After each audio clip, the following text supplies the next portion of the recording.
Ada hari di mana kiamat terjadi, artinya habis semuanya. Semua yang kita lihat dan kita tidak lihat di langit, di bumi, di kedalaman lautan, semuanya akan habis. Ada saatnya di mana ajalnya datang, semuanya akan hancur dan terjadilah kiamat. Kiamat ini akan terjadi bila diikuti dengan beberapa tanda-tanda sebelumnya, baik tanda-tanda kecil ataupun tanda-tanda besar. Jadi tanda-tanda kiamat itu ada besar, ada kecil. Tentu kalau tanda-tanda kiamat kecil banyak sekali. Di antaranya hadis riwayat Muslim juga yang berbunyi, kata Nabi SAW, hitunglah 6 tanda-tanda kiamat. Ini kecil. Lahirnya aku, diutusnya aku, dan meninggalnya aku. Berarti sudah ada 3 dan sudah terjadi. Kemudian akan tersebarnya penyakit taun, dan ini sudah terjadi zaman Umar radhiyallahu anhu. Terbebasnya Palestina di zaman Umar radhiyallahu anhu, gitu kan. Kemudian pembebasan negeri Persia terjadi zaman Umar radhiyallahu anhu. Berkumpul semua itu. Jadi 6 tanda-tanda ini sudah kelihatan semuanya. Tanda-tanda kiamat yang kecil sudah terjadi, ada yang sedang terjadi sekarang, dan ada yang belum terjadi. Kalau yang sedang terjadi seperti misalnya hadis Nabi SAW yang berbunyi, tidak akan terjadi kiamat sampai orang-orang mengganti nama-nama minuman keras dengan nama-nama lain. Contoh seperti sekarang misalnya menggantinya dengan istilah-istilah lain. Ya nama inilah, ya merek itulah, ya cuma sekian 5% alkoholnya dan seterusnya. Hadis yang lain, tidak akan terjadi kiamat sampai zina tersebar, dianggap biasa, dan juga banyaknya laki-laki yang menyerupai perempuan, dan juga minuman keras dianggap sebagai minuman yang biasa. Hadis sahih semuanya. Jadi ini semua kita lihat depan mata kita, sedang terjadi. Ya, sedang terjadi. Kemudian yang belum terjadi itu seperti misalnya kalau tanda-tanda kiamat kecil terakhir sekali namanya Malhamah Kubra, peperangan besar antara kaum muslimin dengan orang-orang Nasrani. Yang ini disebutkan panjang lebar dalam hadis Bukhari, lebih dari 3 lembar kalau tidak salah. Hadis ini berbunyi, kata Nabi SAW, kalian akan bersatu dengan Bani Asfar. Bani Asfar ini sebenarnya lebih tepatnya orang-orang Rum, ya, orang-orang Nasrani. Mereka akan bersatu, kalian akan bersatu dengan mereka untuk memerangi satu kaum, tapi tidak disebutkan kaum ini siapa.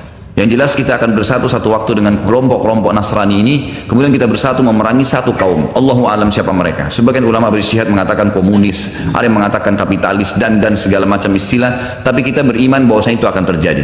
Ringkas cerita, kalian akan memenangkan peperangan, pasukan tahaluf ini, sekutu ini akan menang. Kemudian setelah itu bubarlah semua pasukan dan tersisa pasukan di negeri Syam.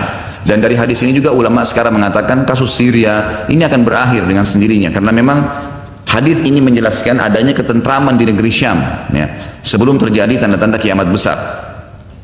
Pada saat itu pasukan muslimin, ya, sedang pulang ke negeri Syam bersama dengan pasukan Bani Asfar ini, ya, suku yang dikatakan dari bangsa Romawi. Kemudian mereka mengangkat bendera salib sambil mengayunkan dan mengatakan, kamilah yang telah memenangkan peperangan ini, maksudnya kekuatan Nasrani. Maka yang muslim sempat, teman-teman mereka mengatakan, ini kan kita sekutu, bagaimana caranya kalian mengaku, ya, memenangkan sendiri. Terjadi cekcok di antara mereka. Lalu kata Nabi SAW, akhirnya segelintir muslimin yang ada di situ Allah karuniakan mereka mati syahid, terbunuh semua. Lalu hari kedua beberapa muslimin bersatu untuk, ya, berperang, dan mereka juga dikaruniakan Allah mati syahid. Hari ketiga berkumpul lagi muslimin untuk mereka berpegang pada satu kesepakatan untuk tidak akan membiarkan bahwasanya orang-orang Nasrani menganggap menang sendiri. Maka akhirnya hari ketiga pun mereka diikram oleh Allah, dikaruniakan syahadah, mati syahid. Nanti hari keempat barulah berkumpul seluruh muslimin dari seluruh penjuru bumi. Lalu terjadilah perang besar antara kalian dengan Bani Ahmad, dan mereka dibawa naungan 80 bendera. Sebagian ulama hadis mengatakan mereka dibawa 80 negara. Jadi perang besar-besaran. Dan di dalam kegiatan orang-orang Nasrani, sebagian pastor dan pendeta, mereka menamakan akan terjadi nanti perang salib besar, puncak daripada penentuan siapa yang menang dan siapa yang kalah. Kita sebagai orang muslim bukan sedang memicu emosi untuk mempersiapkan diri, tapi memang ini hadis Nabi SAW, wahyu yang menyampaikan kita akan berperang melawan mereka, dan ini perang besar-besaran seluruh dunia akan terjadi.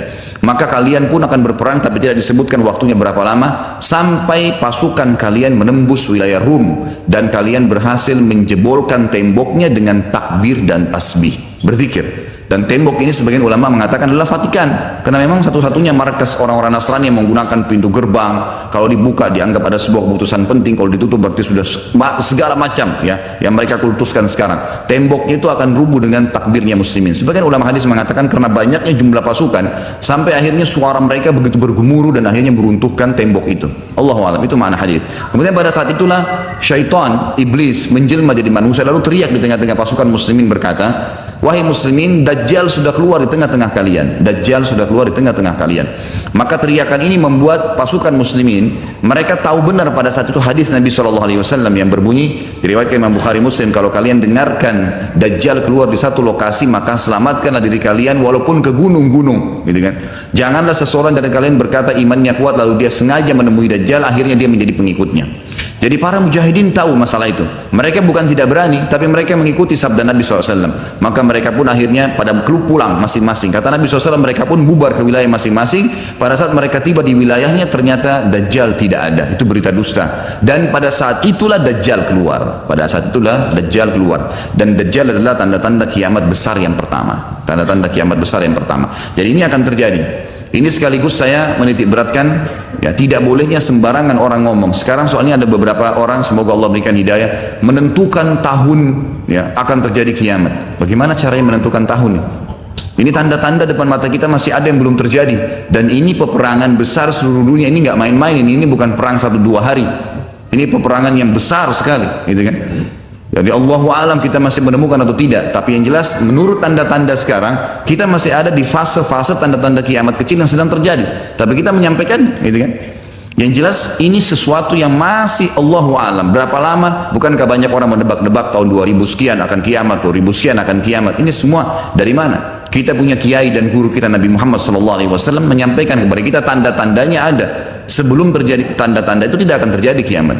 Kemudian kita akan masuk menjelaskan teman-teman sekalian tanda-tanda kiamat besar. Yang pertama adalah keluarnya Dajjal sebagai fitnah bagi kaum muslimin. Makanya kita dalam tahiyat membaca wa'udzubika min fitnatil masih Dajjal, dan jauhkanlah kami dari fitnahnya masih Dajjal. Yang kedua adalah sementara Dajjal membuat kerusakan di muka bumi, maka akan keluar Mahdi. Yang kata Nabi SAW, akan keluar seseorang yang sama namaku, Muhammad bin Abdullah, dan dari keturunanku, dari kota Madinah. Jadi kan sebagian ulama hadis mengatakan ini kemungkinan dari turunan Hasan. Yang ketiga akan turun Nabi Isa alaihissalam pada saat pasukan Mahdi sudah sampai di masjid, ya, Menara Putih. Kemudian setelah itu, setelah Isa alaihissalam, ya, datang turun kemudian memerangi Dajjal, datang tanda-tanda hari kiamat. Yang keempat adalah Ya'juj wa Ma'juj, dua suku yang dari anak Adam diciptakan oleh Allah Subhanahu wa taala, tapi mereka berbeda dengan kita.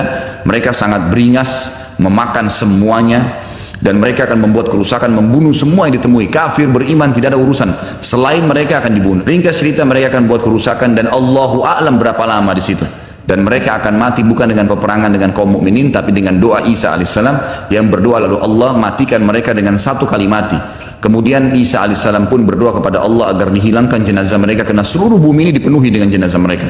Setelah berjalannya waktu, maka akan terjadi orang-orang kufur kembali kepada risalah langit. Setelah pada saat itu Isa alaihissalam sudah meninggal dunia, sudah mulai sebenarnya tentram, orang sudah mengenal Allah, tapi dengan berjalannya waktu manusia mulai lalai, mulai lagi kembali menyembah berhala, mereka lagi berbuat zina, mereka melakukan kekacauan. Maka keluar tanda-tanda kiamat besar yang kelima, yaitu keluarnya dabbah atau hewan melata. Yang hewan melata ini akan keluar dari tanah berbentuk seperti hewan, tapi dia bisa berbicara dan dia membawa cap yang dia mencap orang beriman dan orang kafir. Setelah keluarnya dabbah, maka akan terjadi 6, 7, 8 sekaligus tanda-tanda kiamat ini, yaitu terjadinya longsor besar di wilayah timur, dan terjadi juga longsor besar. Tanda-tanda kiamat yang ketujuh itu adalah di Jazirah Arab, dan juga terjadi di wilayah baratnya Jazirah Arab, yaitu wilayah Afrika, dan ini juga akan longsor besar, gitu kan. Sebelum terjadinya longsor 6, 7, 8 tadi, di seluruh muka bumi ini akan terjadi kabut yang menutupi dunia, bumi ini, dan semua dunia ini akan melihat kabut itu dalam beberapa waktu. Kemudian terjadilah tanda-tanda kiamat yang selanjutnya, yang ke-9, keluarnya api dari wilayah Aden namanya, atau wilayah padang pasirnya wilayah Aden. Aden salah satu kota di Yaman. Kemudian selanjutnya akan terbit matahari dari barat sebagaimana dia biasa terbenam dari situ.